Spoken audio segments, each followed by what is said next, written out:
কি করব? রেকর্ড করতে হবে? ঠিক আছে।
আমাকে শুরু করবো নাকি?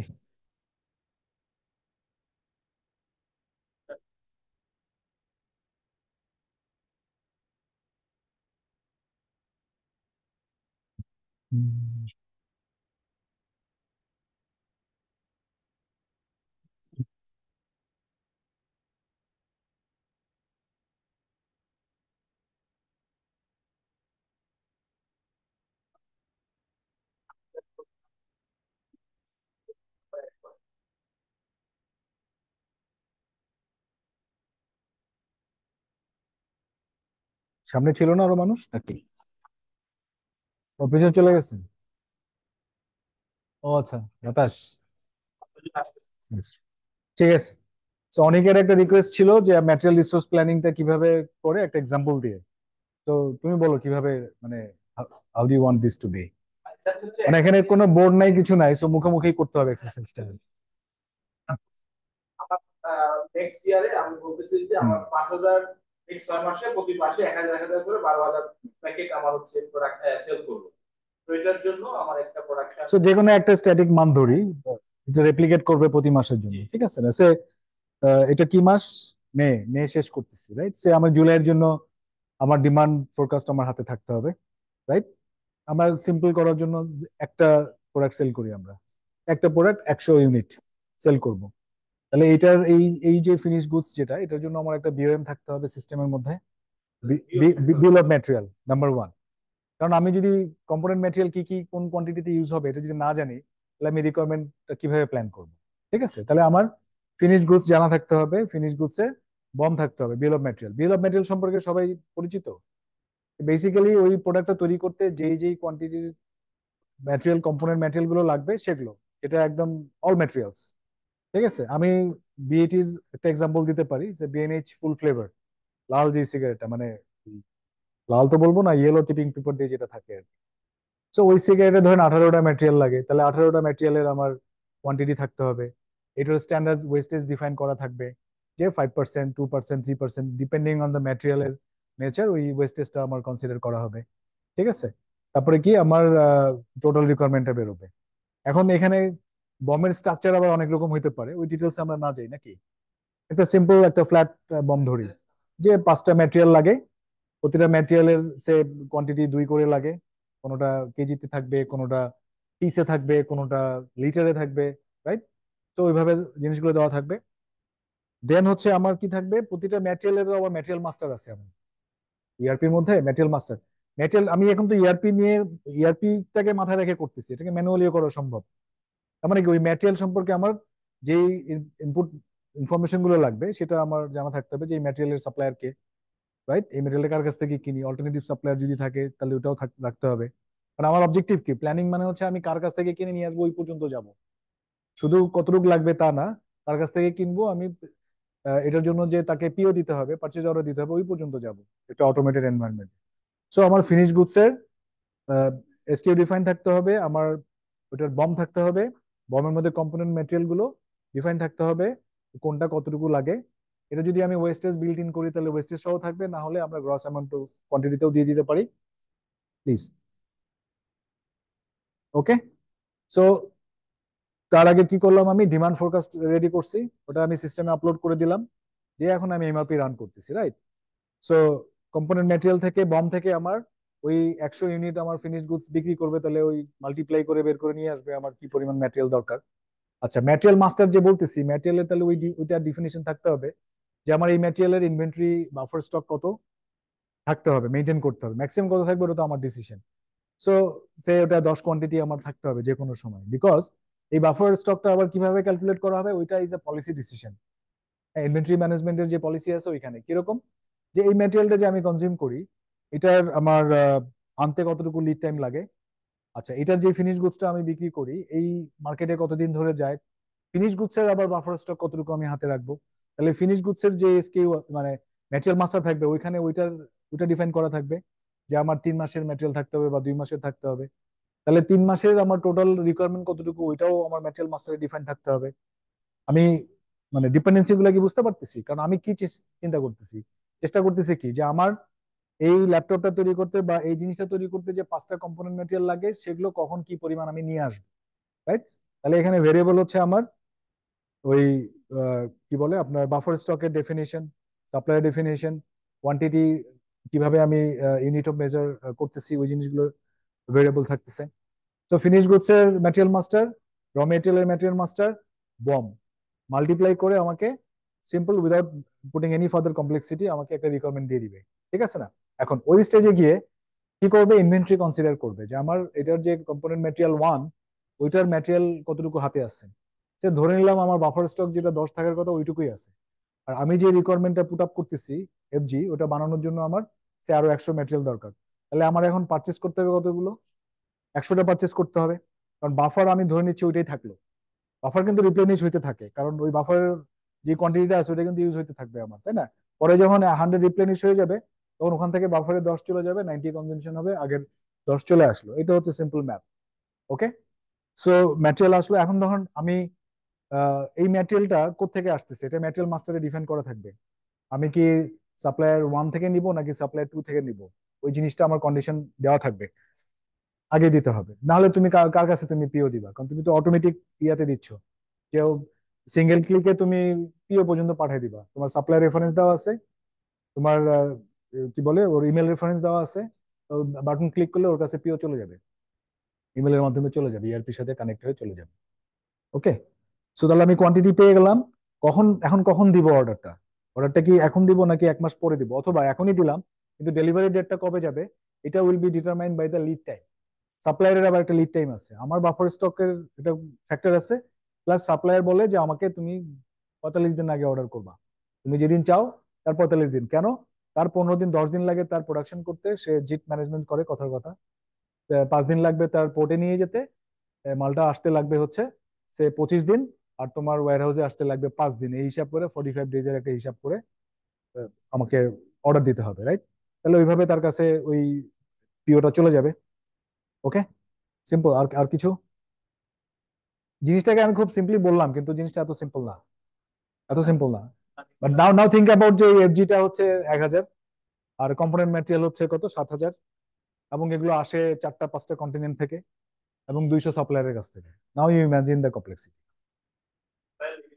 সাপ্লায়ার আপনার তো ধরেন আপনি যখন ম্যাটেরিয়াল মাস্টারটা করতেছেন তখন তো আপনি প্রি ডিফাইন্ড একটা রেট দিয়ে দিচ্ছেন, এক্স্যাক্টলি। মানে এই রেট তো আর ফিক্স না, না, ওটা চেঞ্জ এটা হবে। চেঞ্জ হতে পারে। আমি প্রাইস নিয়ে কথা বলি নাই, আমি শুধু প্ল্যানিংটা নিয়ে কথা বলছি।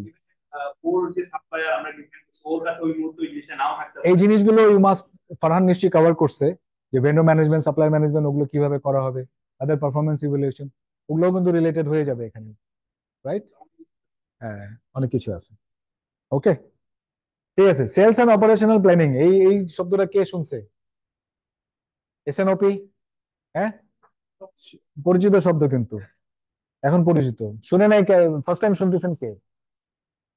সবাই মোটামুটি শুনে ফেলছে, রাইট? তাহলে একটু বলেন এটা জিনিসটা কি, যেহেতু সবাই জেনে জেনে গেছেন। What is this sales and operational planning, S and OP process? আমরা এখন আমার প্রোডাক্ট বের করলাম, এই বিক্রি করতে গেলে বিক্রি রিলেটেড যে যত ধরনের আমার পারিপার্শ্বিক সাপোর্টিং গুলি আছে সেগুলি কিভাবে মানে মেইনটেনেন্স হবে, তার জন্য সাপোর্টিং এক্সাম্পল? এক্সাম্পল সাপোজ ধরেন আমার এখন চিন্তা করলাম যে আমার বেস্ট প্রোডাক্ট প্রোটোকল প্রোটোকল নিয়ে আমি নেক্সট 3 মাসে ধরে নিচ্ছি যে 1 লাখ পিস আমি বিক্রি করার জন্য সকল ধরনের সবকিছু রেডি, প্রোডাক্ট রেডি। এটা এখন বিক্রি করতে গেলে রিলেটেড যে আমার মিটিং মিছিল গুলি আছে, আমার বিভিন্ন জায়গায় সিএমই করতে হবে, আমার বিভিন্ন জায়গায় বিভিন্ন ধরনের ডক্টর থেকে সাপোর্টিং দিতে হবে, আমাকে গিফট গেজেট দিতে হবে, আমাকে বিভিন্ন ধরনের এক্সামিনেশন করতে হবে। সো এই পুরো প্রসেস গুলি যখন আমি কমপ্লিট করবো এটাকে প্রফেশনাল বলবো। দ্যাট মিন্স একটা প্রোডাক্ট ফাইনালি যখন আমার কাস্টমারের কাছে পৌঁছবে এবং ওই কাস্টমারের কাছে পৌঁছানো পর্যন্ত, কনফার্ম করা পর্যন্ত যত ধরনের কার্যক্রমগুলি কার্যক্রমগুলিকে আমরা সেলসের সাথে যোগ করে একটা অপারেশন বা এটা যাচ্ছে আমরা হাউ ওকে, টু কন্টিনিউ। ঠিক আছে। আর আর কোনো আইডিয়া? এই মুহূর্তে আমার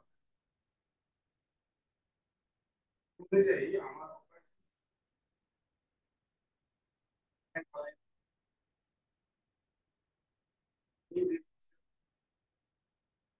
অনুযায়ী আমার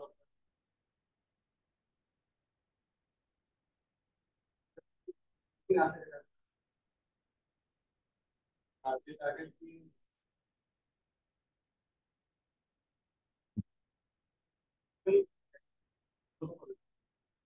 Right, যৌথ প্রযোজনা শব্দটা পছন্দ হয়েছে আমার।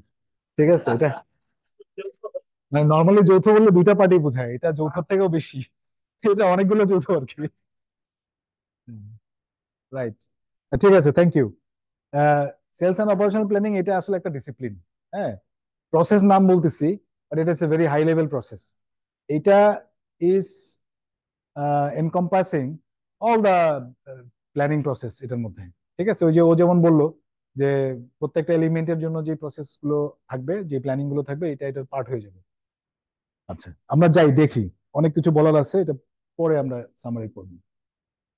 আচ্ছা, এই সেলস এন্ড অপারেশনাল যে একটা প্ল্যানিং প্রসেস বলতেছি, এটা আসলে হরাইজন কি, যখনই প্ল্যানিং বলা হয় তখনই কিন্তু টাইম ফ্রেমটা চলে আসে এটার সাথে, রাইট? কতটুকু টাইমের জন্য প্ল্যান করা হচ্ছে, এই প্ল্যানিং টাইমটা চলে আসে। সো এসএনওপি যখন বলতেছি, S and OP is a planning process, normally 12 থেকে 24 মাসের জন্য করা হয়। ঠিক আছে, ডিপেন্ডিং অন অর্গানাইজেশনের ম্যাচুরিটি, উইলিংনেস এবং complexity of the business and process, এটা 12 থেকে 24 মাসের জন্য করা হয়, বাট 12 মাসের নিচে না। 1 বছরের সাইকেল কেন না? অনেক উত্তর আছে, তার মধ্যে পপুলার আমি যেটা বলি সেটা হচ্ছে ইট কাভার্স অল দ্য সিজনাল মানে ফ্যাক্টরস এবং ইম্প্যাক্ট। এই কারণে 12 মাস, 12 মাস হচ্ছে আমাদের একটা যে কোনো কিছুর একটা সাইকেল। লঙ্গার থাকে, বাট ওটা আমি অপারেশনালি কভার করবো না, ওটা আমি স্ট্র্যাটেজিক্যালি আগেই কথা বলে আসছি। কারণ এটা আমরা কি অপারেশনাল প্ল্যানিং করতেছি। সো প্ল্যানিং এর যে হরাইজন গুলো থাকে ওই হিসাবে, তাহলে এসএনওপি যেটা পড়ে এটা হচ্ছে 12 to 24 মান্থস প্ল্যানিং এর মধ্যে পড়ে। স্ট্র্যাটেজিক যে প্ল্যান বা অ্যানুয়াল যে বিজনেস প্ল্যান বলতেছি, সেগুলো আমরা সাধারণত 2 থেকে 3 বছরের জন্য করি, রাইট? এর চেয়ে বেশি হলে ওটা স্ট্র্যাটেজিক প্ল্যানিং এর মধ্যে চলে যায়। আমরা শুরুতে বলে আসলাম না যে কি কি ডাইমেনশনে আমরা প্ল্যান করি, হরাইজনে, টাইম হরাইজনে। So S and OP sits here. তারপরে কি অপারেশনাল প্ল্যানিংটা, যেটা আমরা অলরেডি বলছি যে 12 মাসের মধ্যে যখন মান্থ অন মান্থ বেসিস করবো। আর হচ্ছে এক্সিকিউশন যখন বলতেছি ডেইলি বেসিস। ঠিক আছে, তাহলে এই পুরো জিনিসগুলো একটা সিঙ্কের মধ্যে আসতে হবে। It has to be in a sync, right? It has to be compensating all the planning horizons. Okay, তো ডেইলি যেটা করতেছি এটা এটাকে স্যাটিসফাই করতে হবে, এখানে যেটা করতেছি সেটা এটাকে স্যাটিসফাই করতে হবে, এখানে যেটা বের আউটকাম যেটা এটাকে স্যাটিসফাই করতে হবে। দ্যাটস হাউ ইউর, এইখানে যে আউটকামটা আসবে it will be targeted to your mission vision goal বিজনেসের। দিন শেষে তো ওইটাই আমাকে অ্যাচিভ করতে হবে। ওকে, তাহলে এটা কেন ইম্পর্টেন্ট, এখানে এই জিনিসগুলো একটু দেখে নেন।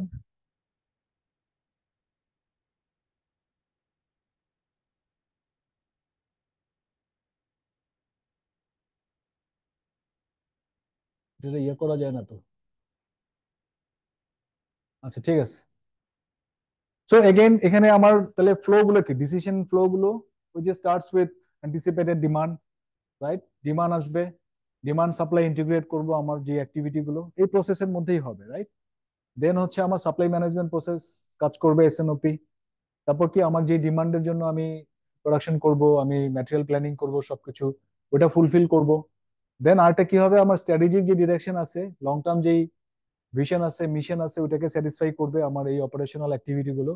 দেন ফাইনালি আমার যে ফাইন্যান্সিয়াল গোল আছে, ভ্যালু জেনারেশন যেই মানে অবজেক্টিভ গুলো আছে সেগুলোকে মিট করবে, রাইট? চারটা ডাইমেনশন দিয়ে আমরা কিন্তু পুরো বিজনেসের একটা মানে অবজেক্টিভ যেটা গোল যেটা সেটাকে আমরা দেখাচ্ছি। ওকে, তো এই প্রসেসটাকে মিট করবে হচ্ছে এসএনওপি প্রসেস। তাহলে এসএনওপি এখন যদি বলি, what is S and OP, sales and operation planning, এটা এটা কিন্তু সব ধরনের আমাদের যে প্ল্যানিং সেটার একটা কম্বিনেশন। ইটস এ ডিসিপ্লিন যেটা প্রতি মাসে রিকারিং বেসিস চলতে থাকবে, কারণ ব্যবসা তো আমি এক মাস করব না, ব্যবসা আমি মাসের পর মাস করব, বছরের পর বছর করব। So it's a recurring process, every month it will happen. Okay, কিভাবে ঘটবে?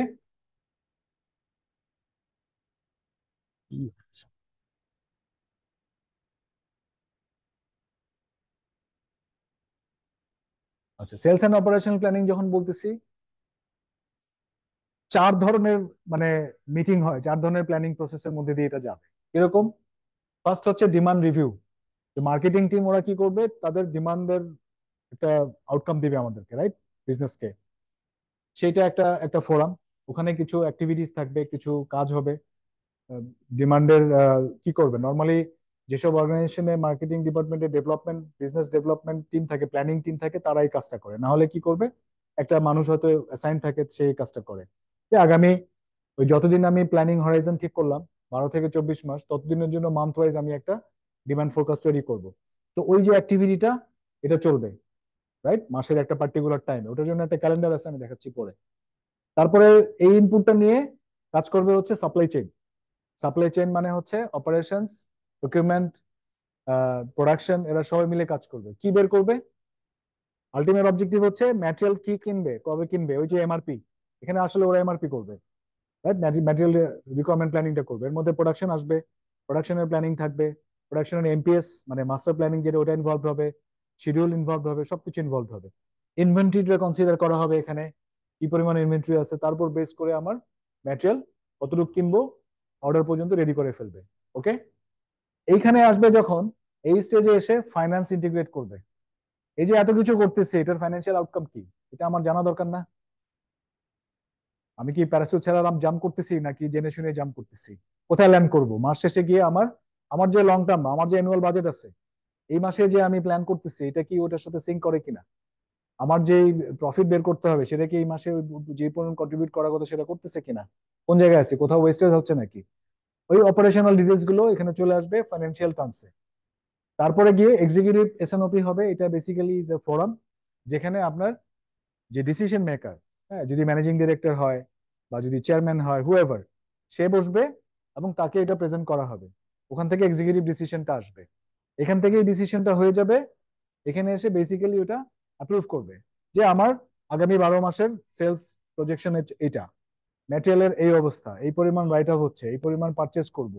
এবং এই স্টেজে এসে ফাইন্যান্স জানবে যে তার ফান্ডের রিকোয়ারমেন্টটা কতটুকু, কোন মাসে কখন, কোথায় গিয়ে তার লিমিট বার্স্ট করতেছে, কোথায় গিয়ে তার অ্যাডিশনাল ফান্ডের রিকোয়ারমেন্ট আসতেছে, কোন জায়গায় গিয়ে তার শর্টফল হচ্ছে, ওই জিনিসগুলো আসবে, রাইট? ক্যাশের ম্যানেজমেন্ট সে জানবে কোন মাসে কত কালেকশন হবে। All the details nitty gritty things will be done here. এই এসএনওপি প্রসেসটাও কিন্তু আবার ইআরপির মধ্যে করা যায়, বাট এটা অর্গানাইজেশন অর্গানাইজেশন ভেরি করবে। বিইটি করে নিচ্ছে কি কি জিনিস লাগে, ওই ইআরপি থেকে ইনফরমেশন নিয়ে ওদের প্যাক ডেভেলপ করা হয়ে গেছে, হ্যাঁ, এবং ওটার স্ট্যান্ডার্ড প্রেজেন্টেশন সহ সবকিছু চলে আসে। তো এটা অর্গানাইজেশন টু অর্গানাইজেশন ভেরি করে, তারা তাদের নিড অনুযায়ী ডেভেলপ করবে।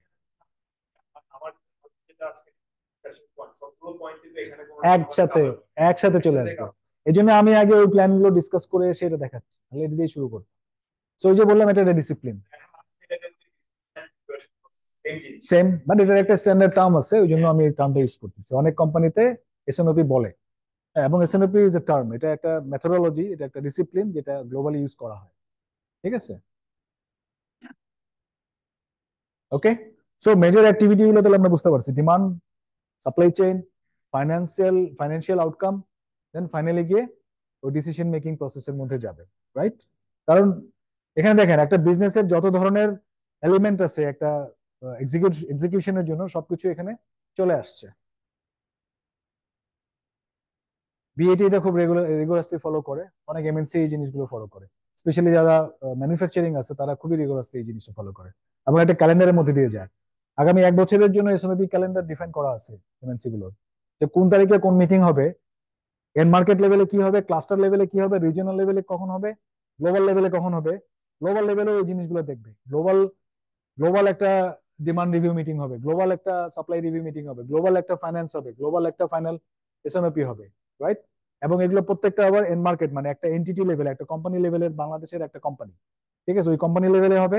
বাংলাদেশ, শ্রীলঙ্কা আর মিডল ইস্ট মিলে একটা ক্লাস্টার, এই ক্লাস্টার লেভেলে হবে। দেন এশিয়া প্যাসিফিকের 35টা 37টা দেশ মিলায় একটা হবে।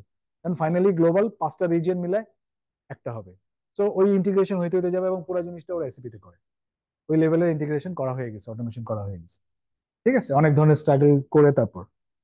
সো একটু শুনি আপনাদের অর্গানাইজেশনে এই ধরনের ডিসিশন মেকিং ফ্লো গুলো কিভাবে কাজ করে। সে আমি যদি বাংলা লিঙ্ক, একটা মাল্টিন্যাশনাল কোম্পানি, ওখানে কিভাবে হয়?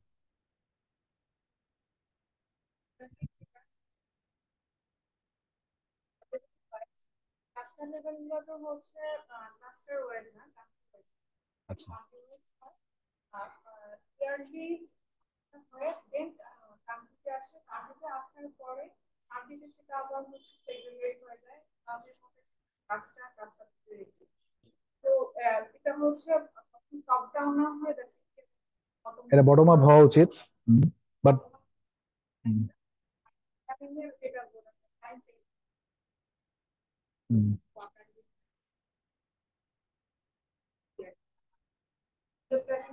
বলা হয় সেগমেন্ট ওয়াইজ হয়, সেগমেন্ট ওয়াইজ ওটা ডিভিশন হয়, কমার্শিয়াল হয়, সাপ্লাই চেইন হয়, তারপর আবার ফাইন্যান্সিয়াল সবগুলো দিয়ে একসাথে গিয়ে ইন্টিগ্রেটেড। ঠিক আছে, অন্য কোম্পানির একটা এক্সপিরিয়েন্স শুনি, যারা এই প্ল্যানিং প্রসেসটা আপনাদের বিজনেসে কিভাবে হয়, কেউ ভলান্টিয়ার করবে? আমাদের যেটা সাধারণ কর্পোরেট অফিস এমন আছে, ইয়ারলি প্ল্যান বা আমাদের প্ল্যানটা দুই হয়, বছর শেষে নভেম্বর বা নিচের প্ল্যান, আবার মেজে এসে আমরা রিভিউ সেকেন্ড হাফ প্ল্যানটাকে আবার রিভাইজ করি। এটা আমাদের যেটা হয় কোয়ার্টারলি এরকম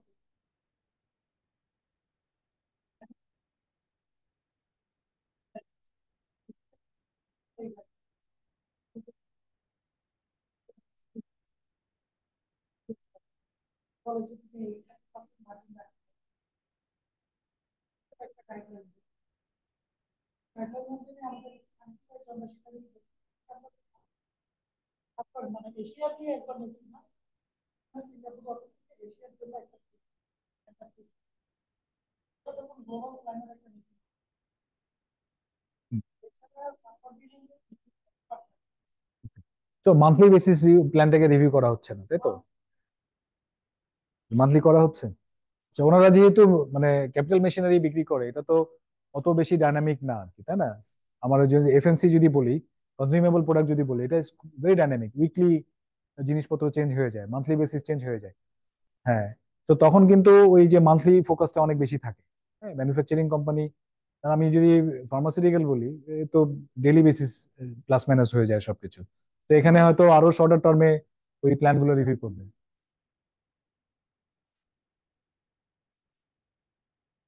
বাট আমার যে প্ল্যানটা, ওটা কি চেঞ্জ করি আমরা মান্থলি? এক্স্যাক্টলি, ওটাই ওটাই বলতেছি। ওই মান্থলি যারা এফএমসি যারা, তারা মান্থলি চেঞ্জ হইতে থাকবে। হ্যাঁ।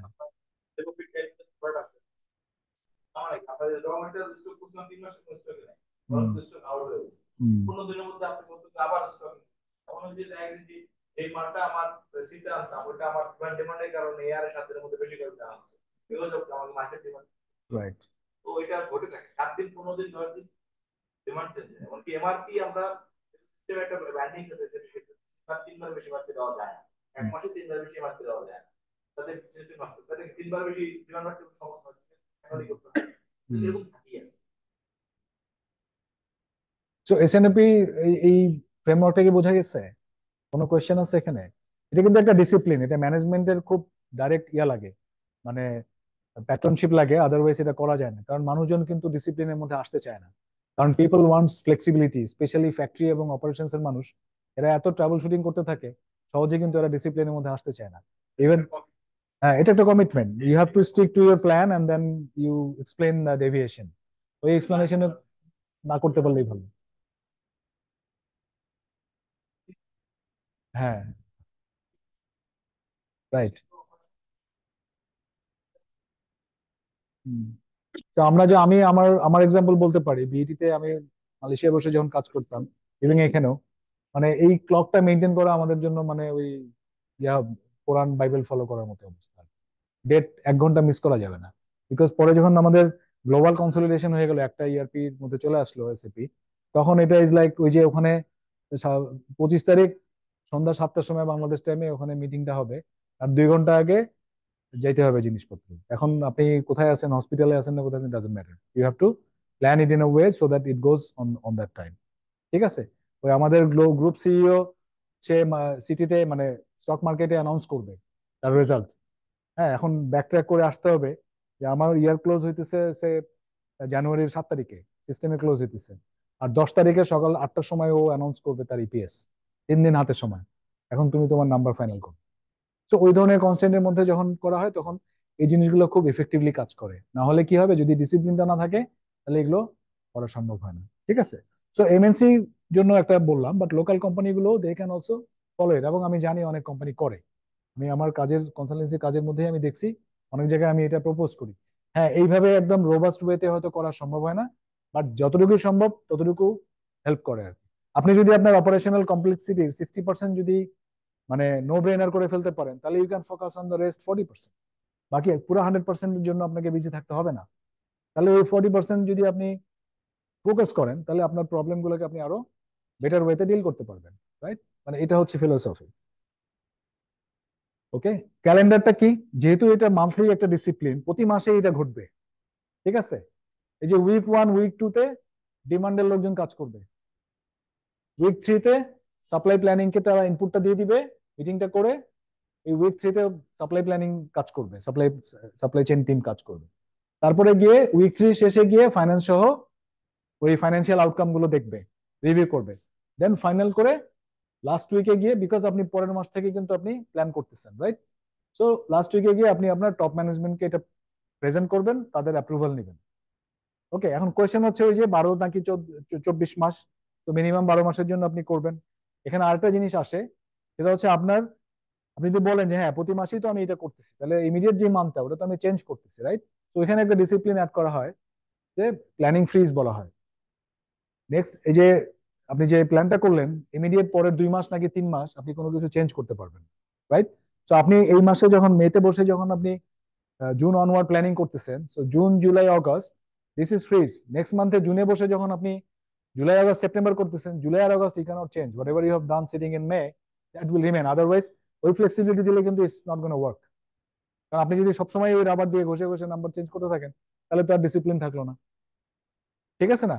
তো এখানে তখন দেখা যায় মার্কেটিং আর সাপ্লাই চেনের অনেক ধরনের নয়েজ আসতে থাকে, যে আমার তো একটা ফ্ল্যাশ একটা ডিমান্ড আসছে, তাহলে তো will miss that opportunity, right?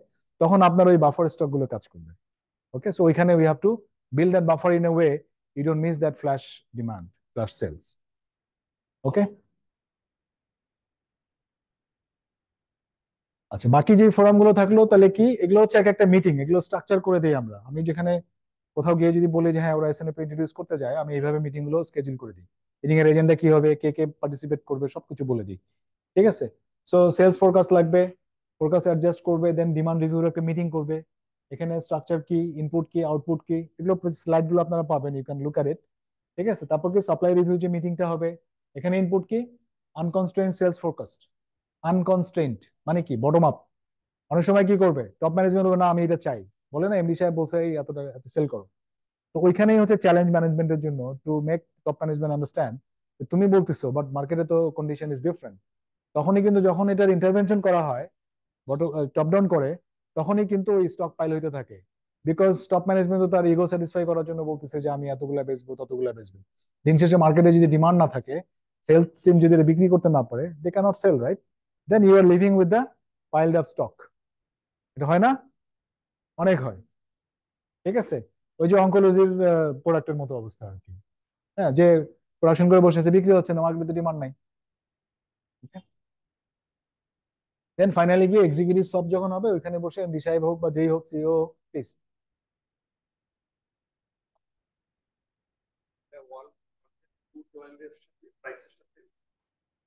প্রতি মাসে প্রাইস ঘোষণা হয়। এখন যেহেতু এই ডাটাটা অ্যাভেলেবল সবার জন্য, আমার ডিলার ডিস্ট্রিবিউটর ওরা ম্যানিপুলেট করে না। ওরা জানেন যে কন্ট্রাক্ট প্রাইস সিক্স বলবে, কারণ এলপিজিটা হচ্ছে আসলে প্রোপেন আর বিউটেন, এটা আমরা সিলিন্ডার গ্যাস হিসেবে। যখনই ওরা জানে যে সিপির অয়েল প্রাইসটা বাড়বে, এটা বোঝা যায় মাসের থার্ড উইক কি সব সময় ঠিক হয় না। ওরা তখন মার্কেটে ম্যানিপুলেট করে, প্রাইস বাড়ায় দেয়। ওরা বাই করবে, আমার স্টক পাইলাম, আচ্ছা, পুশ করে দিলাম, বাকি পয়সা শোধ করে। এই যে জিনিসটা, তার ফলে হয় কি, ওই যে আপনি বললেন ফিনান্সিয়াল ভালো আছে, আমি তো বিরাট প্ল্যানিং হয়ে গেছে যে ইউএস ডলার এক্সচেঞ্জ রেটের ওঠানামাতে একটা ডিজাস্টার। এই জিনিস তখন যখন আমরা দেখি যে আল্লাহ এই মাসে বিক্রি কম করলে আসলে ভালো, সেটা তো আসলে হচ্ছে না। আমি তো সাপ্লায়ারের সাথে টার্ম কন্ট্রাক্ট করে আগে করে রাখছেন, রাইট? সেটা থেকে বাইরে এই যে সেগুলো তো আপনি তো ইন্ডাস্ট্রি ইনসাইডার, আপনি বলবেন, আপনি আমাকে জিজ্ঞেস করতেছেন। মানুষের হ্যাঁ, রাইট। আচ্ছা আচ্ছা, যে গ্যাসের প্রাইসের মধ্যে ইলেকট্রিসিটি প্রাইস ফিক্স করে না, এটা কি মান্থলি চেঞ্জ করে নাকি? মান্থলি চেঞ্জ করে।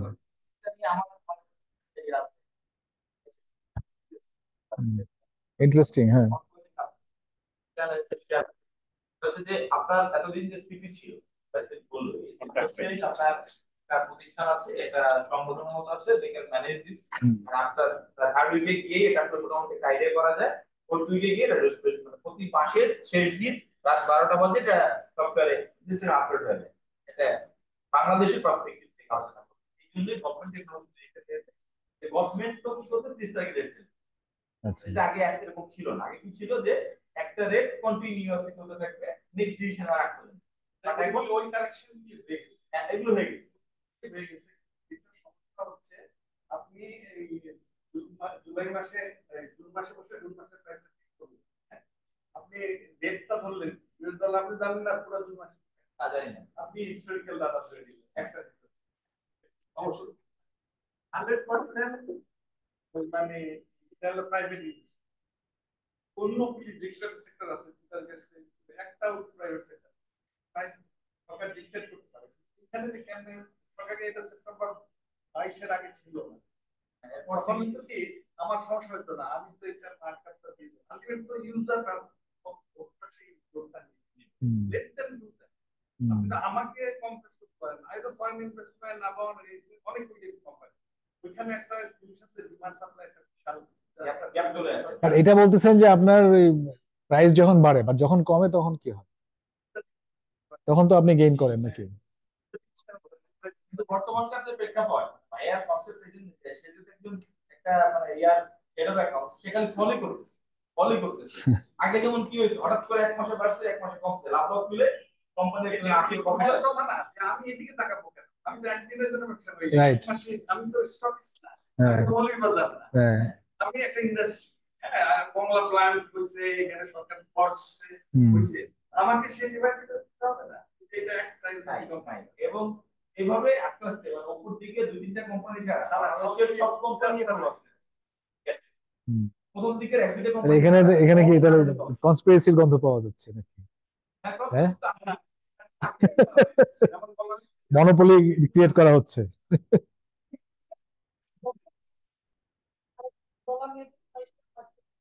হুম, আগে যেমন কি হইতো, মানে মালের দাম কমে যেত, স্টক থাকতো, প্রফিট করতো। হুম, মালের দাম বেড়ে যেত, হুম, বুঝতে পারতাম, বাট ওনার তো এগ্রিমেন্ট করা আছে 1 ইয়ারে উইথ মালয়েশিয়া। সাপ্লাই চেইন যেটা আমার আপনি একটা প্রোডাক্ট শুরু থেকে শেষ পর্যন্ত দেন, হুম, হ্যাঁ, আর কিন্তু ফেরত আসে না, আমার তো আবার ফেরত ফেরত আসে। আসে, ইয়েস, রাউন্ডিং করতে হবে, ওই সিলিন্ডারটা আবার আমার রাউন্ডিং করতে, এবং যত অনেক বেশি রাউন্ডিং তত profit, বেশি অনেক বেশি ইনকাম। profit।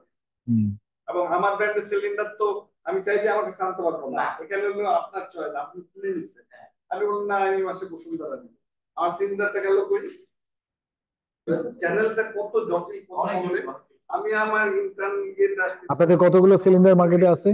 সিলিন্ডার কতগুলো মার্কেটে আছে আপনাদের? এটা আসলে কয়েক কোটি টাকা। কয়েক কোটি সিলিন্ডার, মানে আপনার কোম্পানির? বসুন্ধরা না না না, আপনাদের কত বছর? আপনার কতগুলো? আমাদের 1.6%। 16-17 মিলিয়ন, 17 লাখ। বাট ওইটা তো বসুন্ধরার আছে 65 লাখ। বাট এগুলো তো সেম স্পেক, মানে আমি যদি শুধু সিলিন্ডারের কথা বলি, it's the same cylinder everybody is making, right? ওদের আলাদা brand আছে। ব্র্যান্ড আলাদা থাকুক, আমি যদি ফাইন্যান্সিয়ালি চিন্তা করি, বসুন্ধরা যে দামে বানাইছে আমিও ওই দামেই বানাইছি, কাছাকাছি দামে বানাইছি। আমারটা যদি লস হয়ে, মানে ড্যামেজ হয়ে যায়, আমার যে লস হবে ওর একই লস হবে, রাইট? বাট ওর যেই বসুন্ধরার যে সিলিন্ডারটা আসতেছে ওটাতে আমি তো রিফিল করতে পারি, ওখানে সমস্যা নেই, কেন? ও আচ্ছা। তাহলে তো ব্যবসায়ী থাকবে না। হায়ার সিলিন্ডারে যদি আমি গ্যাস বলে দিই, মালয়েশিয়া চিত্র ভিন্ন, তার মানে মালয়েশিয়া এগুলি দেখে, মালয়েশিয়া হলো আমি ফিল করে দিই, হ্যাঁ, কি আমার brand? ওই স্পেকটা সেম থাকে, আমি ওই জন্য জিজ্ঞেস করতেছি। আমি মালয়েশিয়া 6 বছর থেকে আসছি, আমার এক এক এক এক সময় এক এক রকম সিলিন্ডার আসতো আর কি। আমরা সেই কারণে তো বসুন্ধরার ব্যাপারে ঠিক আছে, একটু ক্লারিফিকেশন। আপনি যেই সিচুয়েশনের কথা বললেন, এটা হচ্ছে আপনার প্রাইসিং ডিসিশন, বিজনেসের স্ট্র্যাটেজি কি? এখানে যে ফ্রেমওয়ার্ক বলতেছে, ইটস হচ্ছে ডিসিশন মেকিং প্রসেস। আপনি কিভাবে ডিসিশন গুলো নেবেন, কোন টাইমে নেবেন, কোনটা নেবেন, আপনার ওই প্রাইসিং রিলেটেড জিনিসপত্র কিন্তু এখানে এসে কোনো সলিউশন হবে না, right? That's your different decision that you need to take. আপনি সিলিন্ডার দিবেন নাকি দিবেন, বাট যখন when you have decided যে হ্যাঁ সিলিন্ডার দিব, তাহলে সেটা কিভাবে ম্যানেজ করবেন, কখন কোন সময় গিয়ে আপনি ইনপুট দিবেন, কখন গিয়ে আপনি ওই যে রিটার্ন আসবে বা আসবে না, কখন গিয়ে রিপ্লেনিশ করতে হবে। 16 লাখ 17 লাখ আছে, আপনি কি এখন এডিশনাল আরো পুশ ইন করবেন কিনা, বিকজ ইউ আর অ্যান্টিসিপেটিং হ্যাঁ ডিমান্ড হাইক, বা আপনি আরো বেশি বিক্রি করবেন because you have taken some strategy, অনেক কিছু। সো ওই ওই ডিসিশন মেকিং প্রসেসটাকে আপনার একটা ফ্রেমওয়ার্কের মধ্যে নিয়ে আসতেছে। কি ডিসিশন নেবেন, that is still a different discussion all together. Okay, আর কোনো question, opinion, comments? No? Okay, good. আচ্ছা, এটা একটা রাশি ম্যাট্রিক্স আমি দেখাই যে এই পুরো প্রসেসের মধ্যে কার কি রেসপন্সিবিলিটি, কে কিভাবে ইনভলভ থাকবে, ঠিক আছে না? তো এখানে প্রোডাক্ট ম্যানেজার ইনভলভ থাকবে, তাকে দিয়ে কাজ শুরু হবে, সে কি প্রোডাক্ট বিক্রি করতেছে না করতেছে। অপারেশনস, কোয়ালিটি আসবে, হ্যাঁ। তারপর হচ্ছে হেডরা, যারা ফাংশনাল হেড যারা থাকতেছে, তারপর সেলস ম্যানেজার্স গুলো থাকবে, সাপ্লাই চেইন থাকবে। ওকে, রাশি ম্যাট্রিক্স বলতেছে কি, roles, responsible, accountable, consulted, and what is this? Sandwich বানানো হবে এখানে, সাপ্লাই চেইন ইন্টিগ্রেট করে ফেলছে।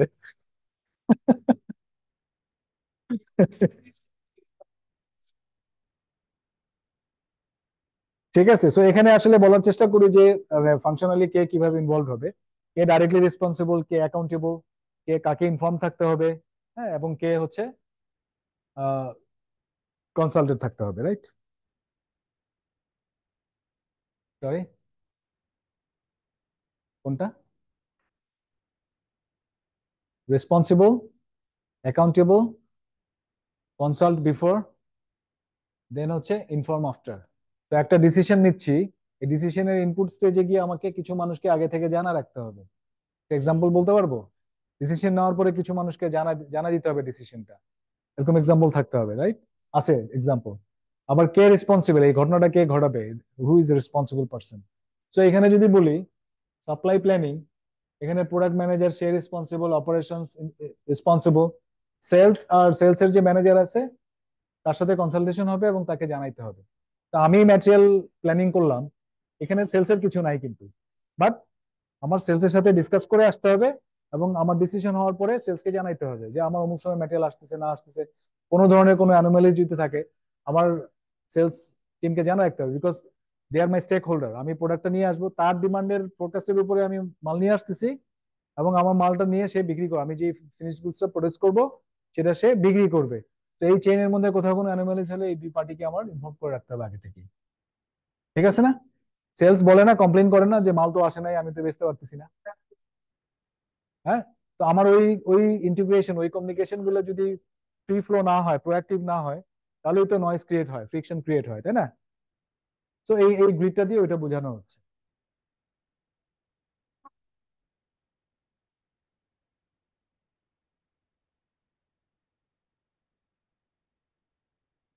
কোনটা কোনটা? হ্যাঁ। হুম। এখন আমি সেলস টিমের মধ্যে তো সেলস এর হেডও আছে, ম্যানেজার আছে, রিজিওনাল ম্যানেজার আছে।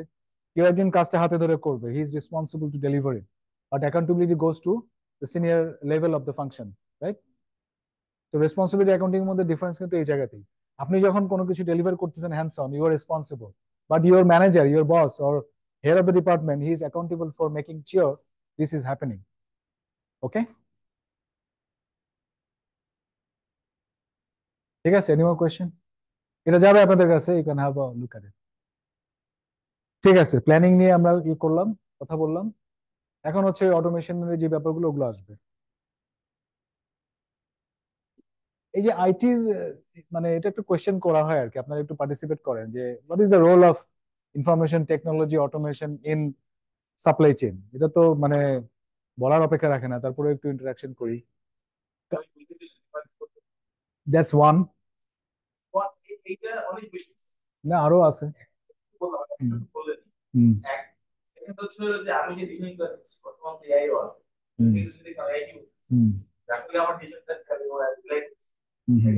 আর হচ্ছে যে আমার যে বিভিন্ন ধরনের রিপোর্টিং টুল গুলোকে আমি করতে পারি, লাইক রাইট। পাওয়ার বিআই যেগুলো ইনসাইট ইনসাইট জেনারেট করতে পারি, ইনফরমেশন জেনারেট করতে পারি ফর ডিসিশন মেকিং প্রসেস, বিভিন্ন ধরনের টুল দিয়ে। রাইট। এটার জন্য সেট করার সিস্টেম নিয়েছি। এখন এটা কিন্তু ভিজুয়ালাইজ করতে হবে, বাট টেকিং ডিসিশন সেক্ষেত্রে কি বিভিন্ন টুল ইউজ করবো আমি, মানে taking your example that you are doing multiple BOM in Excel, ওর কাছে ইআরপি আছে এসএপি এর মতো, কোটি কোটি টাকা দিয়ে বানাইছে, এখন এক্সেলে বসে এমআরপি করতেছে। রিজন, এক সেকেন্ড, রিজন বিং ওর সিস্টেমের মধ্যে বম গুলো আপডেটেড না, that's not his responsibility, but again he is helping the process, right? তাহলে বমটা যদি সিস্টেমে আপলোড, আমার 1000 এসকে এর মধ্যে ওর হয়তো 500 বম ক্রিয়েট করা হয়েছে, বাকি 500 করা হয়নি, তাহলে এমআরপি কাজ করবে? করবে না তো, ওই জন্যই তো ম্যানুয়ালি কাজ করতেছে। Perfect example, right? তাহলে আমার অটোমেশনের বেনিফিট কি আমি বুঝতে পারতেছি? আমি কত টাকা লাগছে তোমার এসএপি নিতে? 4 কোটি টাকার একটা ইনভেস্টমেন্ট করছে, যেটা ওরা ইউজ করতে পারছে। ওরা ইউজ করতে গেলে বিপদে পড়বে। পার্শিয়ালি না, এটা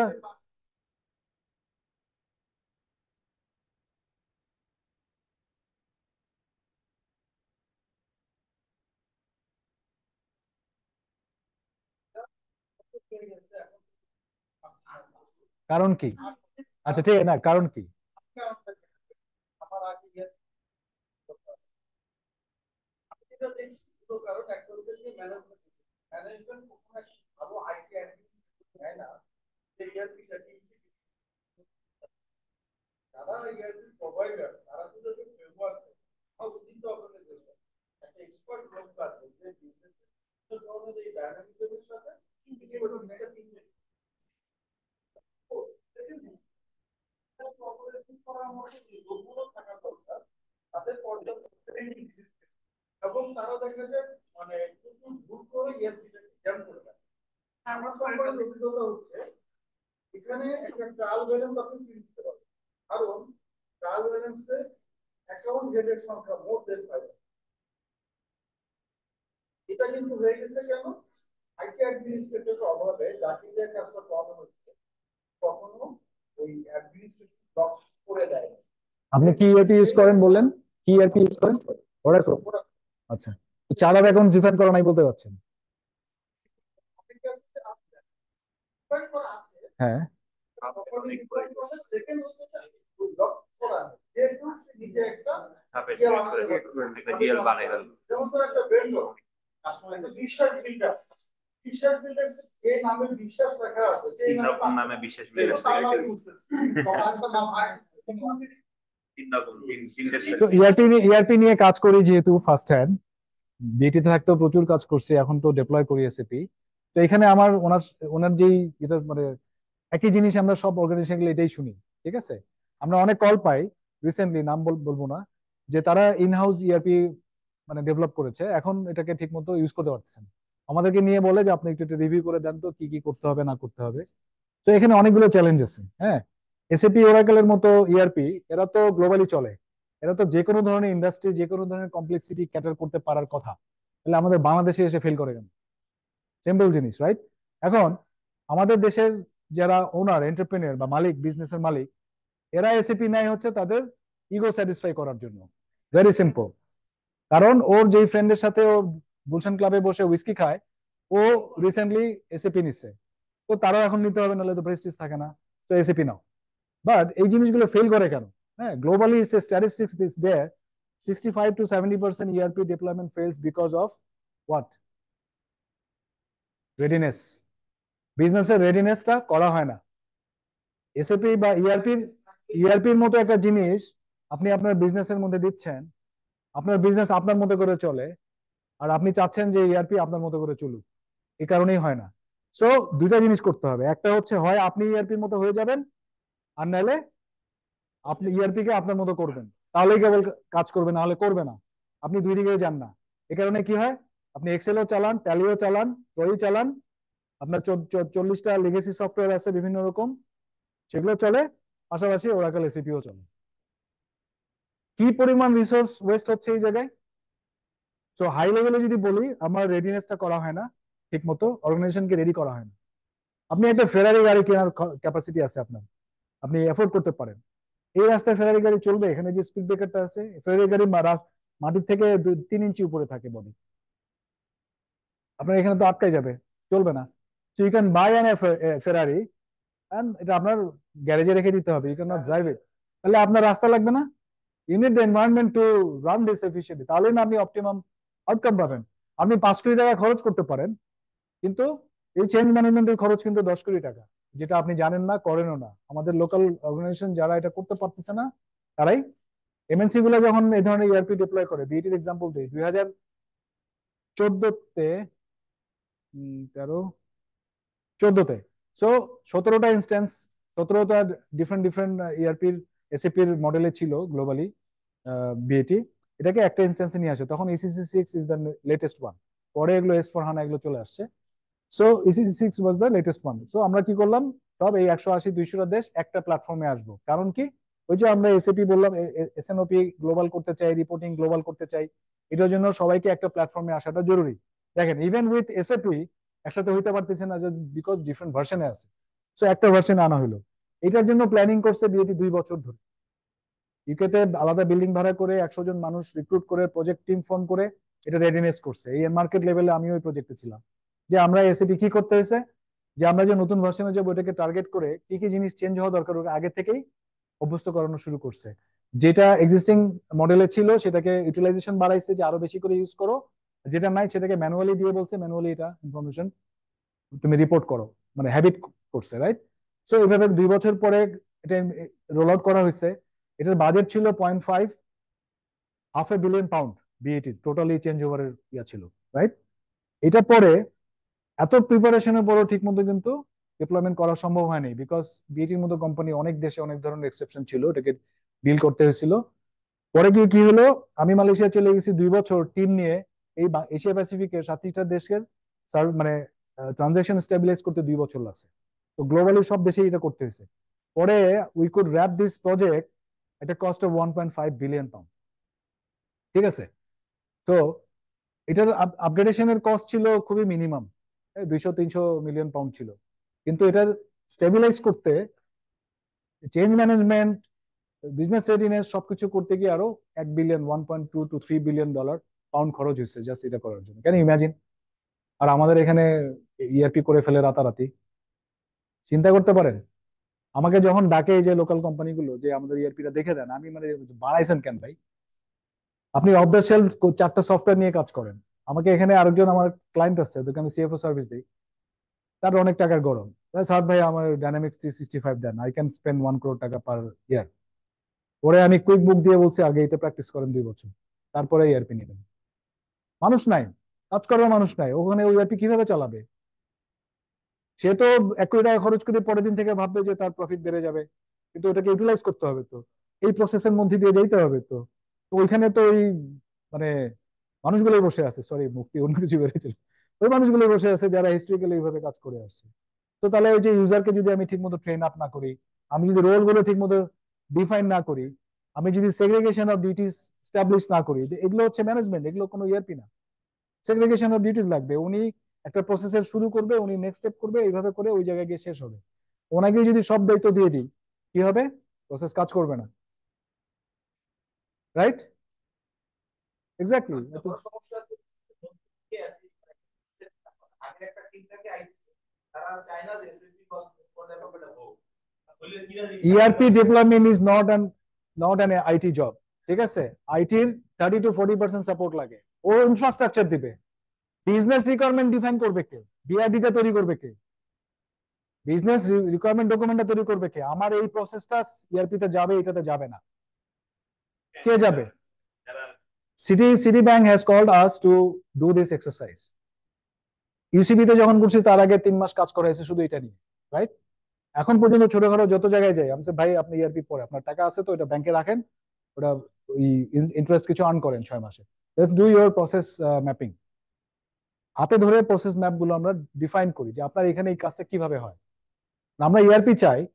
এখানে আরেকটা ইন্টারেস্টিং জিনিস, যেটা যোগ বলি, ওই মানুষজন মাল্টিন্যাশনালে কাজ করছে, ওই এক্সপিরিয়েন্সটা তো সেল করি কনসালটেন্সি করতে গেলে, তো মালিকরা ডেকে বলে যে আমাকে এমএনসির মতো করে দেন, ঠিক আছে? তো এখন যেটা বলি যে ভাই বেহেশতে তো সবাই যেতে চায়, কিন্তু মরতে কেউ রাজি না। না মরে কেউ বেহেশতে যেতে পারবে বলেন তো? হিন্দু হোক, মুসলমান হোক, যেই ধর্মেরই হোক, না মরে বেহেশতে যেতে পারবেন? তো এখানে কেন বলতেছি, ওনাদেরকে এই কথাটা বলা হয়, he doesn't want to let go his old behaviour. ও এখনই চায় সবকিছু, ও তখন চায়, ও এইভাবে চায়, সেইভাবে চায়। ইআরপি তো এইভাবে দিবে না, you need to be accustom to the ERP. আপনি যদি এসএপির মতো একটা ইআরপি কে আপনার মতো করতে চান, এসএপির মান ইজ্জত চলে যাবে না? Y are you spending 4-5 crore টাকা to make SAP work like you? আপনি আপনার মতো কাজ করলে আপনি বেহেশতে যাবেন কি করে? আপনি তো এমএনসি হইতে পারবেন না। You can not let go your old stupid behaviour, otherwise you can not go there, right? Simple জিনিস, ঠিক আছে? অনেকের অনেক এক্সপিরিয়েন্স বোঝা গেল ইআরপি নিয়ে, ঠিক আছে? না, বাট এটা কিন্তু ERP is a fantastic thing, right? আপনার সবকিছু যদি একটা এনভায়রনমেন্টে চলে আসে, কাজ তো কমে যাওয়া উচিত, ঠিক না? কাজ তো আসলেই কমে যাবে যদি ঠিক মতো করতে পারেন। হ্যাঁ,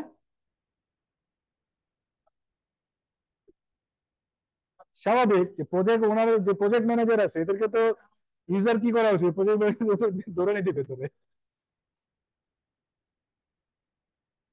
আচ্ছা, খাবার নিয়ে নেন, এটা কি ঠান্ডা হয়ে যাচ্ছে? খেতে খেতে কথা বলি। হ্যাঁ, আমাদের আর বেশি নাই তো মনে হয়। আচ্ছা ঠিক আছে, নামাজ নামাজ কটার সময়? দেরি আছে, আমরা আপনার খাবার নিতে থাকি। বেশ কিছু জিনিস আছে, আমরা টান দিয়ে চলে যাবো, অসুবিধা নেই। খাবার নিতে নিতে কথা কথা বলি, সমস্যা নেই। একটু দিয়ে দেন সিরাজ, খেতে খেতে কথা বলি, এটা তেমন কিছু নেই।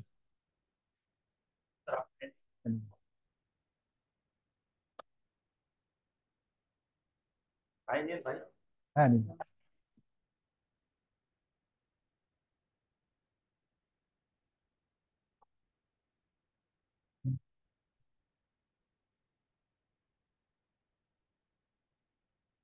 এমন ইআরপি পাইছি, ইন হাউস বানাইছে, ওই যে একসময় বানাইছে, এখন কি ওই যে ডিজাইনটা ঠিকভাবে সেভাবে করে নাই। এখন একটা জিএল দুজন একসাথে এন্ট্রি দিতে পারে না, ফ্যাক্টরি থেকে দিলে হেড অফিস বসে থাকে। পাইছেন না এরকম? আমি পাইছি, বলে হ্যাং করে, একসাথে দুইজন একটা একটা মডিউলে কাজ করতে পারে না। হুম।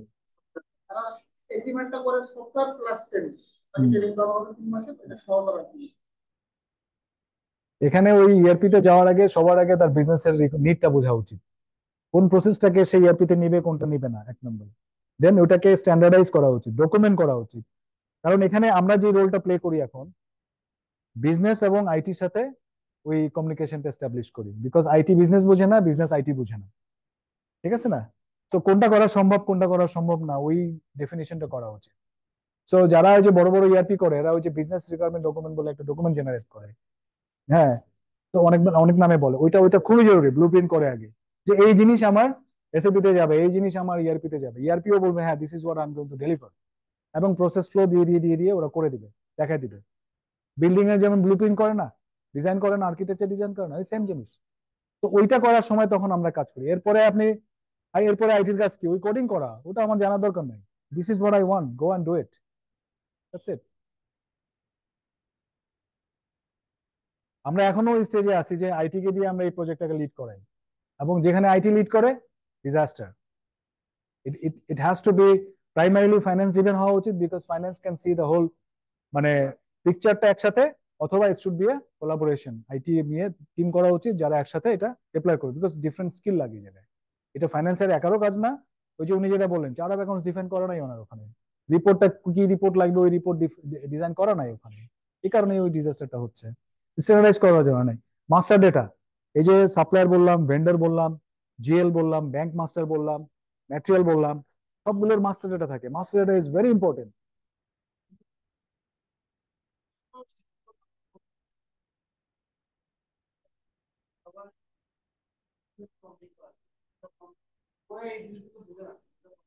আমি এটা এগ্রি করি না, জানেন?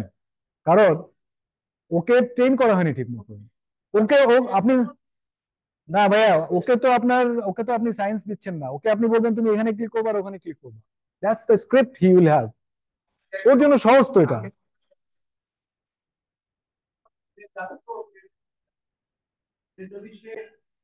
ও যদি, আজকের দিনে এইভাবে বলি, ও যদি ওই ফেসবুকে দুটো অ্যাকাউন্ট চালাইতে পারে, তাহলে ও ইআরপি চালানোর জন্য কোনো ব্যাপার না।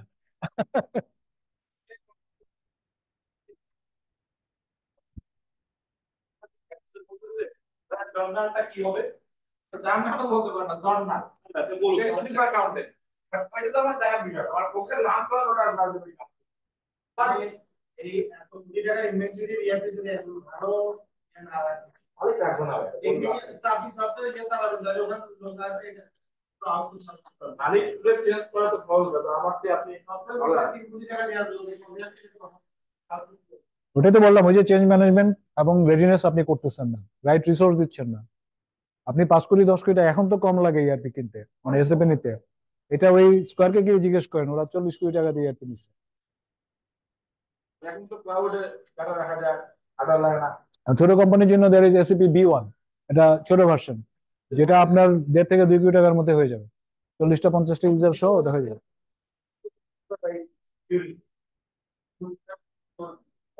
ওরা তো প্রায় বিরুদ্ধে চাই আর কোনো অনলাইন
আমরা দেখতে দিলে করে ব্যাংকে করে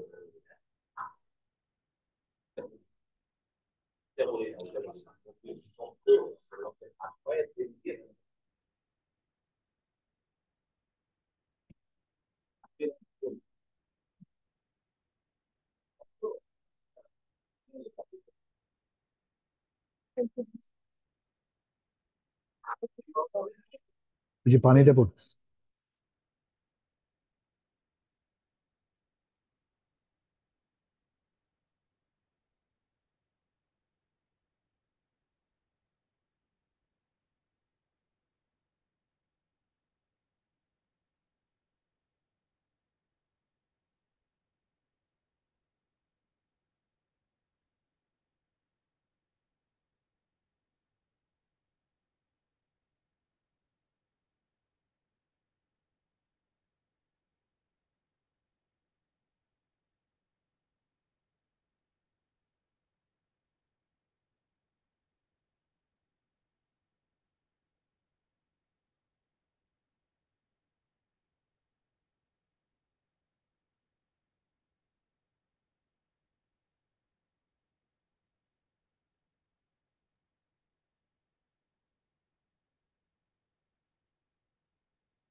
ঠিক আছে, শুরু করি।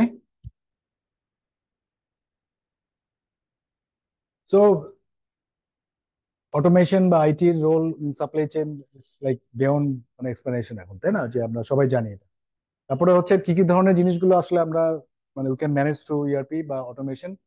ট্রানজাকশন প্রসেসিং, সাপ্লাই চেইনে যত ধরনের ট্রানজাকশন আপনি পিও ইস্যু করতেছেন, তাই না? তারপর হচ্ছে অ্যাকাউন্টিং করতেছেন, অর্ডার প্রসেস করতেছেন, সাপ্লায়ারের সাথে রিলেশনশিপ মেনটেন করতেছেন, everything, all those transactional stuff you are managing through automation.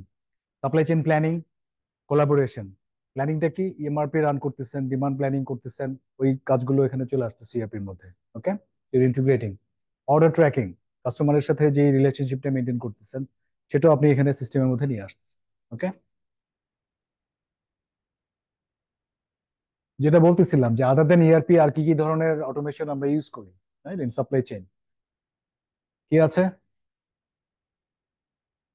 Visual planning টুল, এই এই জিনিসটা কেউ ইউজ করে? গার্মেন্টসে আছে ফার্স্ট রিয়াক্ট বলে একটা প্ল্যানিং সফটওয়্যার আছে, ফার্স্ট রিয়াক্ট, দেখছেন?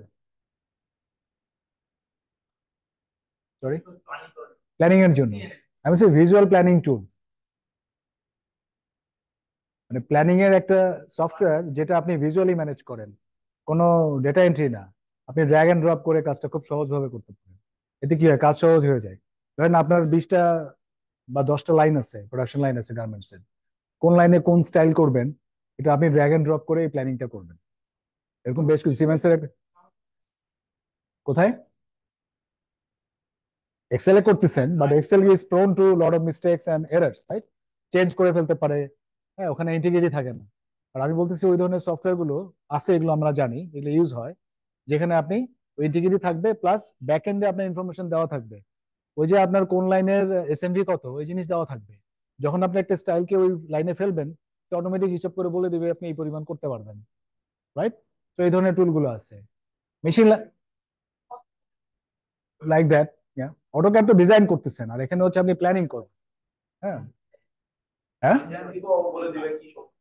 Right. Machine learning, machine learning সম্পর্কে আপনার ধারণা আছে?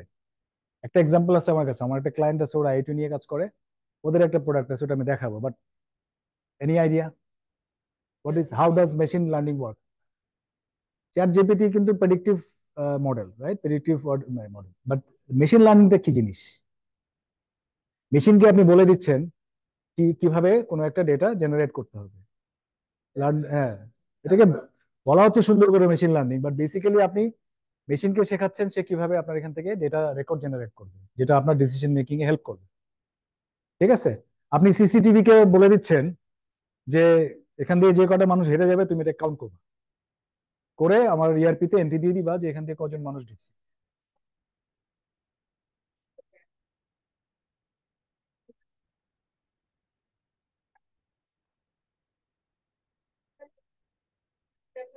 রাইট, Manually চিন্তা করেছে, রাইট, আনসার করেছে, বা সেটাকে যখন প্রোডাক্ট সেল করেছে এবং কোন স্কিমটা দিয়েছে রাইট, এবং কোন কাস্টমার এর সবগুলো হচ্ছে সিস্টেম জেনারেট করে তারা রাইট, দিয়ে দিচ্ছে। রাইট। আপনার এই ধর আরেকটা জিনিস আছে, এই যে দোকানের মধ্যে অনেক ধরনের বান্টিং থাকে না, পোস্টার বান্টিং, অনেক ধরনের প্রমোশন করে না? তো ধরেন আপনি ক্যামেরা দিয়ে ছবি তুলে মেশিন এখান থেকে বলে দিবে যে কোন কোন আপনি যেই কোম্পানির হয়ে কাজ করতেছেন আপনার বান্টিং এর ভিজিবিলিটি এখানে কতটুকু, ওই ইনফরমেশনটা আপনাকে সেন্ট্রালি ম্যানেজ করে দিয়ে দিবে, রাইট? বা যে যে বান্ডিং গুলোকে পড়া যায় ওখান থেকে আপনাকে বলে দিবে যে কোন কোন কোম্পানির এখানে ভিজুয়াল আছে। এই জিনিস আগে কিভাবে করা হতো, একটা মানুষকে ডিপ্লয় করা হতো, সে ঘুরে ঘুরে ঘুরে ঘুরে কাউন্ট করে করে জিনিসটা করতো। এখন সে ওই ক্যামেরা দিয়ে ছবি তুলেই সে করে ফেলবে কাজটা। ওকে, আইওটি, ইন্টারনেট অফ থিংস, এগুলো তো বাজিং ওয়ার্ড, বাট আসলে অনেকেই আমরা এগুলো এক্সপ্লেন করতে পারি না। হ্যাঁ, না, এটা আমরা মানে শুনি এইভাবে, বাট আপনি চোখে দেখছেন এরকম একটা এক্সাম্পল বলেন তো। এসি করা যাচ্ছে, মোবাইল থেকে করা যাচ্ছে, করতেছি, করা যাচ্ছে না মোবাইল থেকে? আচ্ছা, গুড। সো তাহলে একটা এক্সাম্পল আছে। ওকে, ব্লক চেইনের ইউজ, ব্লক চেইন শব্দ তো আমরা সবাই জানি, বাট এটা কিভাবে ইউজ হচ্ছে এটা কি জানি? একটা এক্সাম্পল আছে আমার কাছে, পরে দেখাবো। Blockchain is a technology, right? বিটকয়েনের সব কথা আমরা সবাই বলি, বিটকয়েন দিয়েই পরিচিত হয়েছে blockchain, but blockchain is a technology যেটার উপর বেস করে আসলে বিটকয়েন বানানো হয়েছে, রাইট? ব্ল্যাঙ্ক ফেস, হ্যাঁ, the first cryptocurrency was bitcoin. আর বিটকয়েন যে বানানো হয়েছিল এটা একটা টেকনোলজির উপর বেস করে বানানো হয়েছিল, ডিস্ট্রিবিউটেড নেটওয়ার্ক যেটা, সেটা সেই টেকনোলজির নাম হচ্ছে ব্লক চেইন। এই ব্লক চেইনটা এখন ইউজ হচ্ছে সাপ্লাই চেইনের মধ্যে। এটার কোনো এক্সাম্পল জানি আমরা? জানি না, এটা একটা এক্সাম্পল আছে, আমরা দেখবো পরে। ওকে, সো এগুলো প্রতিটাই হচ্ছে ইউজ করা হচ্ছে সাপ্লাই চেইনের বিভিন্ন অটোমেশনের জন্য। এটাই হচ্ছে আমার পয়েন্ট এখানে। Business intelligence, real time KPI dashboard. KPI আমরা জানি, রাইট? টার্গেট দেওয়া হয় বিভিন্ন রকম, ড্যাশবোর্ড কেপিআই গুলোকে সুন্দর করে সাজায় একটা ড্যাশবোর্ডের মধ্যে দেখানো হয়। But what is real time KPI dashboard? এটা কি? সো আপনার ওই প্রোডাকশনের এই লাইনে গত 1 ঘন্টায় কি প্রোডাকশন হয়েছে এটা আমাকে ড্যাশবোর্ডে ইলেকট্রনিক্যালি দিয়ে দিবে। এটা কিভাবে সম্ভব? ওর তো দিন শেষে পরের দিন পাওয়া যাবে, রাইট? কাগজপত্র যা আছে, তাহলে এটা অটোমেটিক রিয়েল টাইম কিভাবে সম্ভব? লাস্ট মিনিটে কি হয়েছে এটা কিভাবে সম্ভব? না, আমরা এখন অটোমেশনের জায়গায় আছি, কিভাবে সম্ভব? এটা হচ্ছে, এটা হচ্ছে।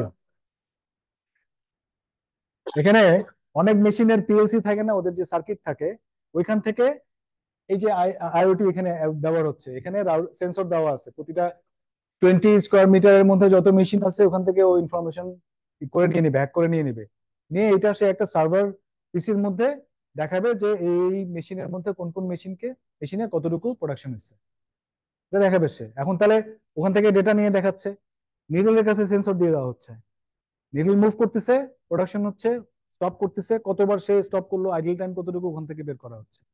So all these are happening, এটা আজকের দিনে হচ্ছে। জুকির এই টেকনোলজি আছে, right? I have seen it in your last year. হ্যাঁ, কিন্তু আমাদের এখন যেটা হচ্ছে আমরা বেড়ে গেছি, ম্যাক্সিমাম গভর্নমেন্ট মেনে থাকা হচ্ছে যে ডাটাটা প্রোডাকশন হয়ে যেতে অলরেডি আমার পাওয়া যায়, সব ইনফরমেশন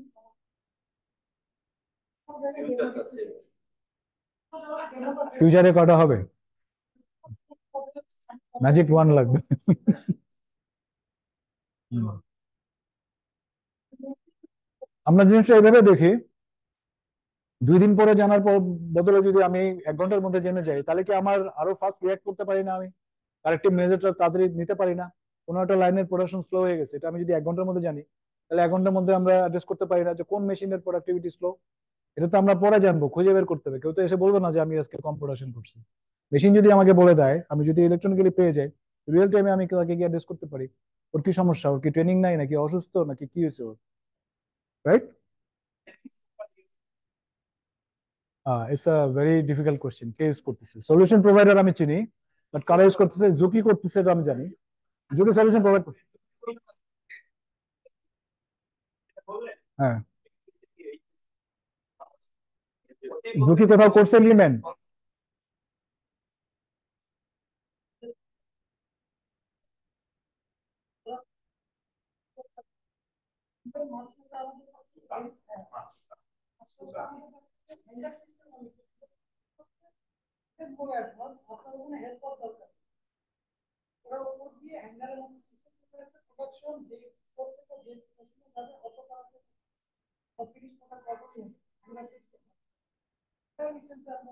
আপনার আইওটি ইউজ করে, আপনার ওই যে প্রেডিক্টিভ মেইনটেনেন্স শিডিউলটাকে ডিটারমাইন করতেছে যে এই মেশিনটা কখন গিয়ে ওর মেইনটেনেন্স দরকার হবে। এটা আইওটি ইউজ করে বের করা হচ্ছে। এটা করতেছে আমার একটা ক্লায়েন্ট আছে, ওরা করে হচ্ছে আপনার ইয়াতে, ওই যে ওয়ালটনে করতেছে। তো এগুলো আসতেছে, জি।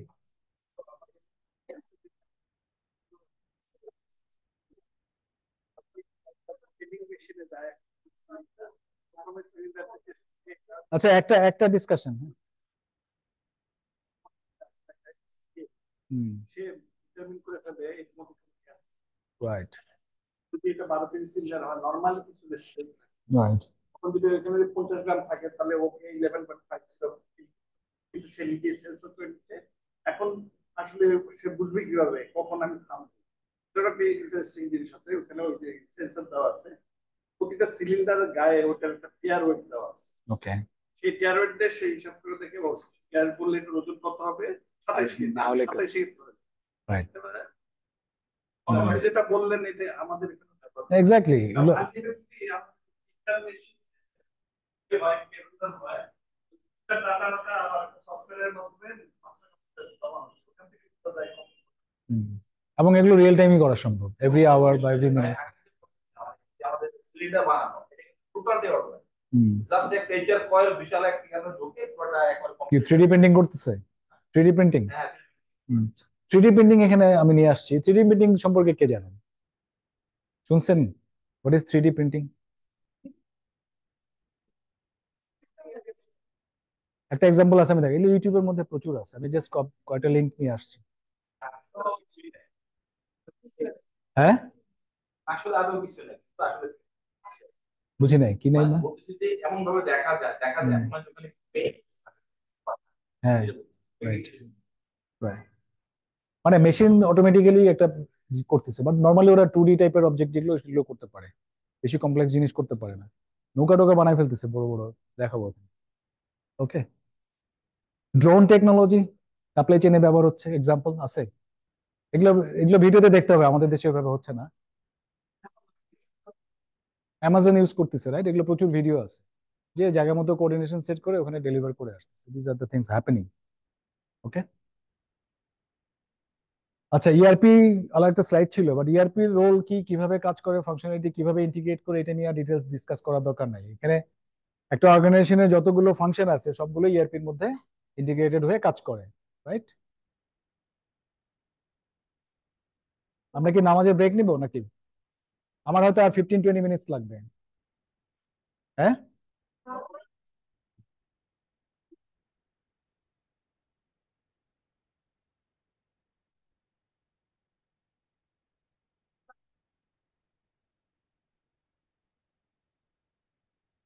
মেসেজ করতে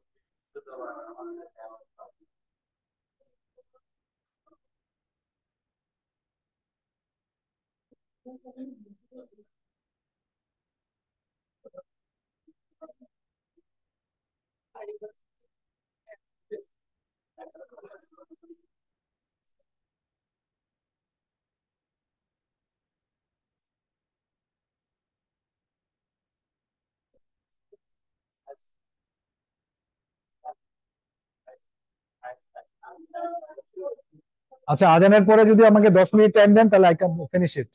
ঠিক আছে, তারপরে একবারে নামাজ পড়তে চলে গেলাম। হ্যাঁ, এর নাম সেটাই বলতেছি। ঠিক আছে।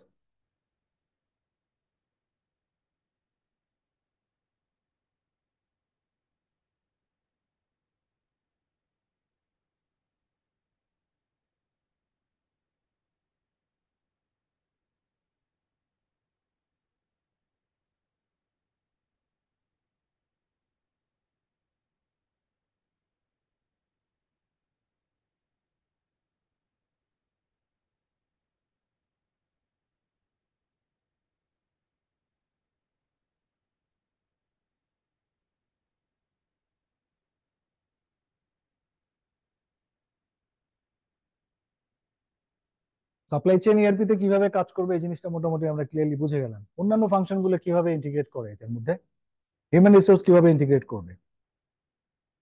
আমি যদি একটা অর্গানোগ্রাম ডিফাইন করে দিই এবং ওখানে কোন ডিপার্টমেন্টে কত পজিশন থাকবে, কতগুলো রোল থাকবে, এটা যদি আমি ইআরপি কে বলে দিই, তাহলে ওইভাবে আমি আমার বাকি কাজগুলো ডিফাইন করতে পারবো না। কোন ইন্ডিভিজুয়ালটা কোন কস্ট সেন্টারে তার কস্টটা চার্জ হবে, এটা যদি আমি সিস্টেমে বলে দিই, তাহলে অ্যাকাউন্টিং এর এন্ট্রি গুলো ওইভাবে পড়বে না। তার যখন স্যালারি পেরোল প্রসেস করা হবে অটোমেটিক আসবে না।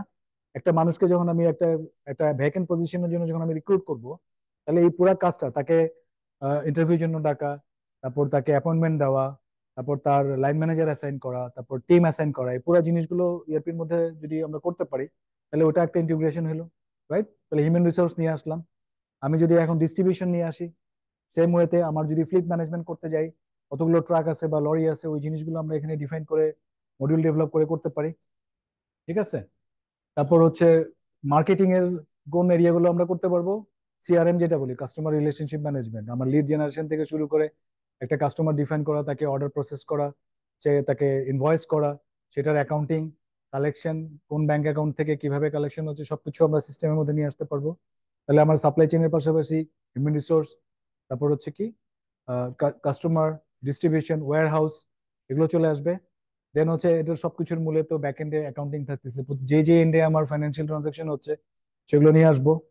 আমার অ্যাকাউন্টিং যখন করতেছি, আমি একটা ফাইন্যান্সিয়াল অ্যাকাউন্টিং করতে পারি, যেটা চার্ট অফ অ্যাকাউন্ট সেট করে করবো। আর একটা হচ্ছে কি আমরা রেসপন্সিবিলিটি অ্যাকাউন্টিং করতে পারি, যেটা কস্ট সেন্টার ম্যাপিং করে করবো। রাইট, যে আমি ডিপার্টমেন্ট ওয়াইজ খরচ ট্র্যাক করতে চাই, এবং এগুলো মান্থ এন্ডে গিয়ে আমি প্রোডাক্টের কস্ট ডিফাইন করবো। সো আমি কস্ট অ্যালোকেশন করতে পারি। আমি কি করতে পারবো, আমি সাইকেল অ্যাসাইন করে দিয়ে আমি যখন মান্থ ক্লোজ করতেছি, প্রোডাক্টের মধ্যে আমার সে মার্কেটিং এর কস্টটা কোন ডিপার্টমেন্টে কোথায় যাবে, কোন কোন প্রোডাক্টের জন্য যাবে। রাইট, আমার বিভিন্ন মার্কেটিং এফোর্ট প্রজেক্ট থাকে, বিভিন্ন প্রমোশন থাকে, যেগুলোকে আমরা বিভিন্ন প্রোডাক্টের জন্য লঞ্চ করি। তাহলে ওই খরচটা ওই প্রোডাক্টের জন্য যাবে বা ওই প্রোডাক্ট প্রফিটেবিলিটি অ্যানালাইসিস জন্য ইউজ হবে, এই জিনিসটা আমরা অ্যাসাইন করে দিতে পারি, প্রজেক্ট ক্রিয়েট করে। এগুলো সব ইআরপির মধ্যে হয়।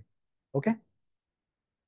তারপর হচ্ছে আপনার governance related, performance management, finance হোক, মার্কেটিং হোক, সাপ্লাই চেইন হোক, আমরা যে অ্যানুয়াল একটা সাইকেলের মধ্যে চলি, এইচআর যেটা গভর্ন করে, ওই পারফরমেন্স ম্যানেজমেন্টটাও আমরা এখানে করতে পারি। আপনার যে অ্যাসেসমেন্ট হচ্ছে এটাকে অফলাইন ডিসকাশন একটা হয়, তাই না, ফেস টু ফেস আপনার ম্যানেজারের সাথে ডিসকাশন হচ্ছে, বাট এই জিনিসটা আমরা সিস্টেমে নিয়ে আসতে পারি। রাইট, ওকে। সিস্টেমে কি হচ্ছে, ম্যানেজার বা লাইন ম্যানেজার তার ইনপুট গুলো দিয়ে দিবে। একটা হচ্ছে কোয়ালিটেটিভ অ্যানালাইসিস থাকবে, ইভ্যালুয়েশন থাকবে, কোয়ান্টিটেটিভ ইভ্যালুয়েশন থাকবে। কোয়ান্টিটেটিভ পুরোটাই আপনারা ইআরপি তে করতে পারবো, কোয়ালিটেটিভ যেটা ওটা ইনপুট হিসেবে আলাদা করে চলে যাবে। রাইট, পুরো জিনিসটা আমরা ইআরপির মধ্যে ম্যানেজ করলাম। তারপর আর কি, এই তো এখন তো ই কমার্স চলে আসছে। সো ই কমার্স মানে হচ্ছে আপনি ওয়েবসাইটের মাধ্যমে বা অনলাইন ট্র্যাক করতেছেন, সেল করতেছেন, ওইটা আপনি ইআরপি তে ইন্টিগ্রেট করে ফেলবেন। এখন অনেক ইআরপির ই কমার্স একটা আলাদা মডিউল আছে, যেটা আপনার ওই ওয়েবসাইট থেকে তার আপনার ইআরপির মধ্যে ইনভেন্টরি আছে। রাইট, আপনার ই কমার্সের যে ওয়েবসাইট, ওখানে আপনার ইনভেন্টরি দেখতে পারেন না, যে আপনি স্টক আছে কি নাই, অর্ডার করার আগে দেখতে পারেন না, অ্যামাজনে দেখা যায় না, দারাজেও দেখা যায়। রাইট, ওটা কিভাবে করে, ওর স্টক তো ওয়েবসাইটে থাকে না, ওর স্টকের ডেটা আছে ইআরপি তে। তাহলে ইআরপি প্লাস ওই ই কমার্স যে সাইটটা, এটাকে ইন্টিগ্রেট করা আছে, ওই কারণে ওখান থেকে ইনফরমেশন আপনি পেয়ে যান, এবং আপনি অর্ডার করতেছেন, ওই অর্ডারটা ইআরপি তে চলে যাচ্ছে, এবং ওইটা অ্যাকাউন্টিং এন্ট্রি পর্যন্ত ওই ই কমার্স সাইট থেকেই হচ্ছে। তো that integration is also possible.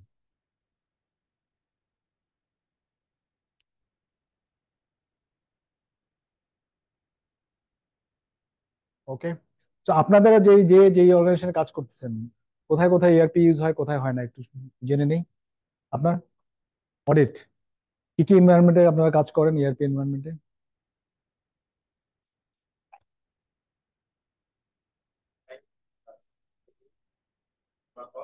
আপনাদেরকে অ্যাক্সেস দেয়? আমি তো কখনো অডিটরকে অ্যাক্সেস দিইনি আমার কাছে।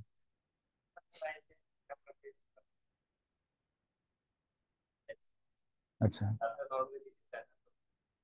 প্রিন্ট আউট দেয় শুধু, তাই না? এক্সেল। আমার এখানে যখন অডিট করতাম ওই যে আহ, এই কাজটা নষ্ট, তো কি করতাম, অ্যাক্সেস তো দিতামই না। তো ইয়ার ক্লোজ করতেছি, ওটা ওরা দেখবে আর কি। আমি বলছি, দাঁড়ায় থাকো পেছনে, ক্যামেরা নিয়ে দাঁড়ায় থাকো, ছবি তুলতে, ক্লিক করে ইয়ার মানে পিরিয়ড ক্লোজ করলাম, লক করলাম, তো ওরা ছবি তুলে নিয়ে যেত, এভিডেন্স যে এটা। আর আর আর কে কোথায় ইআরপি ইউজ করে? অনেক তো এসএপি ইউজ করে আপনার।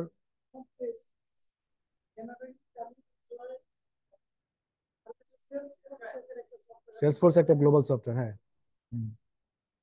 ওকে, আপনার ওখানে কি ইউজ হয় ইআরপি আপনার অর্গানাইজেশনে? ও, ব্যাংকে তো ইআরপি আছে, সিবিএস আছে নাকি, পিনাকল? আর কোনো ইআরপি ইউজ হয়? ব্যাংক তো এখন এসএপি নিচ্ছে এক এক করে। ফার্স্ট ব্যাংক আমরা করছি, সেকেন্ডটাও ইনশাল্লাহ করবো। তোমার তো কি ওরকম? হুম। হুম। আচ্ছা আচ্ছা। আচ্ছা আচ্ছা, আপনার ওখানে কি ইআরপি ইউজ হয়? ও, আপনি ব্যাংকে, রাইট, সিবিএস। আপনার মানে পেরিফেরিয়াল সিস্টেম কি আছে আপনাদের? আর কি আছে, অ্যাকাউন্টিং কি সিবিএস এর মধ্যে হয়? Supply chain, procurement, legal? Legal তো আপনাদের বিশাল অনেক অ্যাক্টিভিটি, ওগুলো আলাদা করে করে। আচ্ছা আচ্ছা, ওকে ওকে, ঠিক আছে। আপনার ওখানে কি কুইকবুক? বাট আদার্স ফ্লো আসলে পুরোপুরি আচ্ছা আচ্ছা, এক্সেল ম্যাগনেটো ম্যানুয়াল করা হয়। ERP flex? কোথায়, কাদের, কারা প্রডিউস মানে? গ্লোবাল সফটওয়্যার নাকি আপনার নিজস্ব? গ্লোবালি? শুধু আমি নামটা শুনে নেই, এই জন্য জিজ্ঞেস করছি।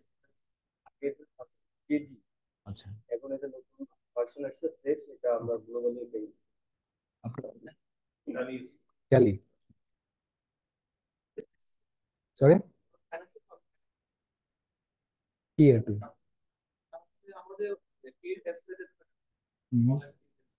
সরি, আপনি কোন কোম্পানিতে আছেন? আইডিএলসি, ওকে ওকে।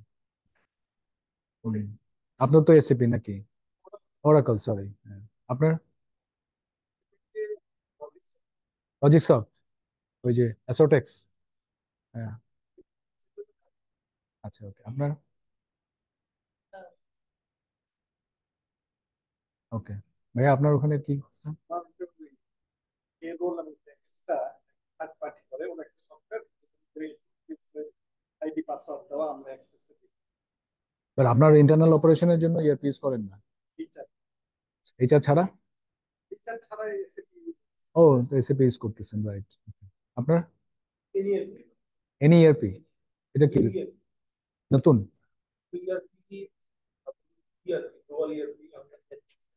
এটা কি লোকালি ইয়া নাকি না বাইরে? কোথাকার এটা? জার্মান? আচ্ছা, আপনার? Okay. আপনার কোনো ইআরপি ইউজ করেন?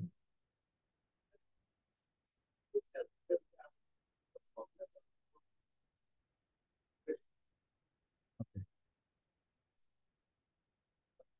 আচ্ছা,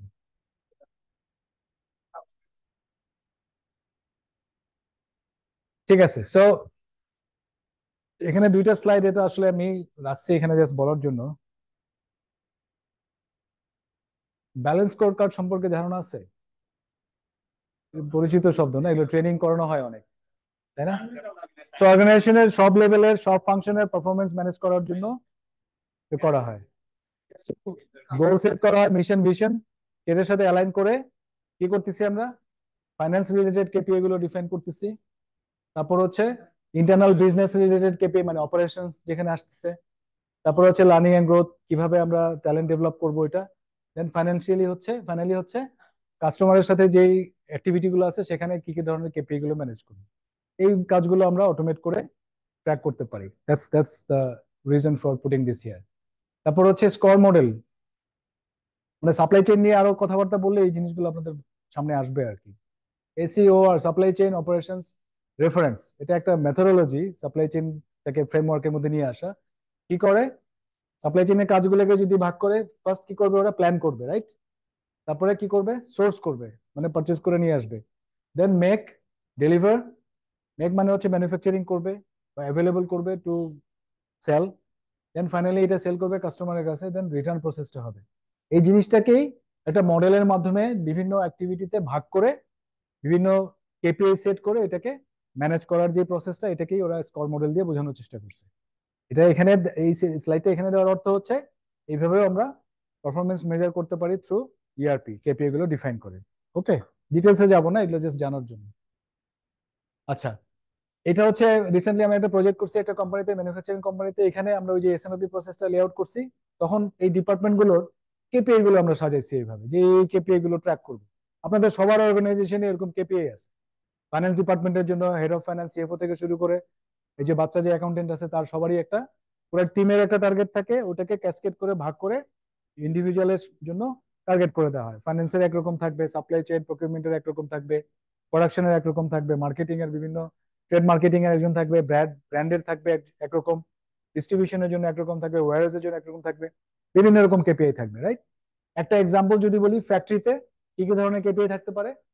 অন টাইম ডেলিভারি, তাকে যে আমি প্ল্যান দিছিলাম ওই প্ল্যান অনুযায়ী সে ডেলিভার করতে পারছে নাকি, এটা হচ্ছে তার কেপিআই।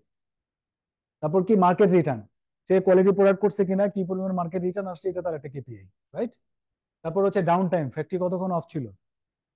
তারপর হচ্ছে কি, আইডল টাইম, হ্যাঁ কতক্ষণ আইডল ছিল। ইকুইপমেন্ট এফেক্টিভনেস, হ্যাঁ ইকুইপমেন্টের আমি জানি না কিভাবে ক্যালকুলেট করে, this is one of the KPI. তারপর হচ্ছে মেইনটেনেন্সের কস্ট, নাম্বার অফ মেইনটেনেন্স কম নাকি বেশি। তারপর হচ্ছে কি, wastage, cost, cost of product, cost per SKU, সেগুলো হচ্ছে কেপিআইস। প্রোডাক্টিভিটি, হ্যাঁ যেই সময় যেই পরিমাণ প্রোডাক্ট প্রডিউস করার কথা। কোয়ালিটি, ইএইচএস, এনভায়রনমেন্ট হেলথ সেফটি, কোনো ইস্যুস হয়েছে নাকি, কোনো অ্যাক্সিডেন্ট হয়েছে কিনা, জিরো ইজ টার্গেট, ঠিক আছে। তারপর হচ্ছে কি, স্ক্র্যাপ রিওয়ার্ক রেট, কি পরিমাণ রিওয়ার্ক করতে হয়েছে। তারপর হচ্ছে out of stock, FG out of use হয়ে গেছে, আউট অফ স্টক হয়ে গেছে, এগুলো হচ্ছে কেপিআই। সাপ্লাই চেইনের কি, inventory value, inventory carrying cost, out of stock, ম্যাটেরিয়ালের ক্ষেত্রে অর্ডার ফুলফিলমেন্ট রেট, মার্কেটিং এর জন্য আরেক রকম। So this are the KPIs that we normally use to measure performance of supply চেইনের বিভিন্ন এলিমেন্ট। এটা সাপ্লাই চেইন ছাড়াও এইচআর এরও থাকবে, সবার থাকবে। হ্যাঁ এই যে শেষ। সো ডেটা অ্যানালাইটিক্স, এখানে জাস্ট এই জায়গায় ফোকাস করি যে ডেটা অ্যানালাইটিক কিভাবে হেল্প করবে আমাদেরকে টু আনসার দিস কোয়েশ্চেন। কি ঘটছে, হোয়াট হ্যাপেন্ড, এটা আমরা ডেটা দিয়ে জানতে পারবো, রাইট? দেন হচ্ছে why did this even happen, কেন এই ঘটনাটা ঘটছে, যেটা থেকে এই কোয়েশ্চেনের উত্তরগুলো আমরা পাবো। দেন হচ্ছে হোয়াট ক্যান হ্যাপেন, এখন আপনি প্রেডিক্ট করবেন ফিউচারে কি হতে পারে। দেন ফাইনালি কি করবেন, হোয়াট শুড উই ডু, এই কোয়েশ্চেন গুলোর উত্তর। এক্সাম্পল কি, কি হয়েছে, sales jump by 20%। The next question is কেন হয়েছে, যে ন্যাশনাল হলিডে ছিল বা ফেস্টিভ ছিল, রাইট? পরবর্তীতে কি করবো, sales will increase by 10% next week, this is the prediction that we are doing. তারপরে ফাইনালি কি, এটা কিভাবে আমি কখন রিপ্লেনিশ করতে হবে। যেগুলো হচ্ছে basic question that comes out of your data analytics, and then that's what you build your plan in the supply chain process, right? ডিটেলসে আর যাবো না। এখানে কিছু ভিডিও আছে, এটা আমি যখন পাঠিয়ে দেবো আপনারা দেখে নিন। Okay, you are done. Any question, anything, feedback? Thank you very much.